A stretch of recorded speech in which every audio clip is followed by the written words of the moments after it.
सतपुरुष को सुमरा गुरु कथा पता विसेतार हो।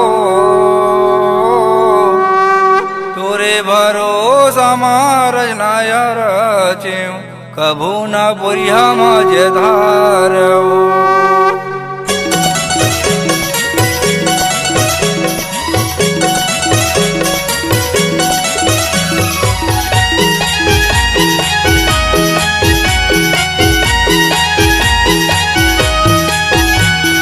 आरती आरती आरती हो सतपुर सतनाम।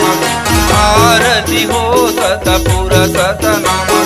आरती आरती आरती हो सतपुर सतनाम। आरती हो सतपुर सतनाम। आरती आरती आरती हो सतपुर सतनाम। आरती हो सतपुर सतनाम। आरती आरती आरती हो सतपुर सतनाम। आरती हो सतपुर सतनाम। पहली आरती है माता पिता के। माता पिता के हो माता पिता के। पहली आरती है माता पिता के। माता पिता के हो माता पिता के। तो हमरो कर विस्तार गुरु तोरे आरती हो। तो हमरो कर विस्तार गुरु तोरे आरती हो। तुझे आरती है चांद सूरज के। चांद सूरज के हो चांद सूरज के। तुझे आरती है चांद सूरज के। चांद सूरज के हो चांद सूरज के। तो दुनिया में कर प्रकाश गुरु तोरे आरती हो। ये तो दुनिया में कर प्रकाश गुरु तोरे आरती हो। तुझे आरती है तीनों गुण के। तीनों गुण के हो तीनों गुण के। तुझे आरती है तीनों गुण के। तीनों गुण के हो तीनों गुण के।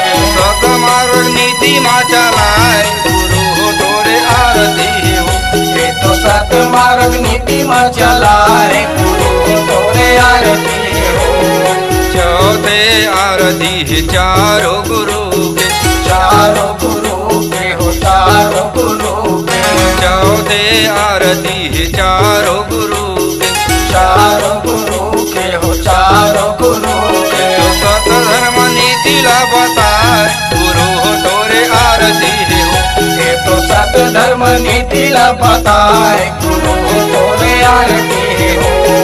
पांचे आरती है पांचों तत्व के। पांचों तत्व के हो पांचों तत्व के। पांचे आरती है पांचों तत्व के। पांचों तत्व के हो पांचों तत्व के। तो काया के गति ला चलाए गुरु तोरे आरती हो। ये तो काया के गति ला चलाए गुरु तोरे आरती हो। छह आरती है धरती माता के। धरती माता के हो धरती माता के। छह आरती है धरती माता के। धरती माता के हो धरती माता के। तो सुध रूपी भोजन खवाए गुरु तोरे आरती हो। एक शुद्ध रूपी भोजन खवाए गुरु तोरे आरती हो। साते आरती है सतपुरुष के। सतपुरुष के हो सतपुरुष के। साते आरती है सतपुरुष के।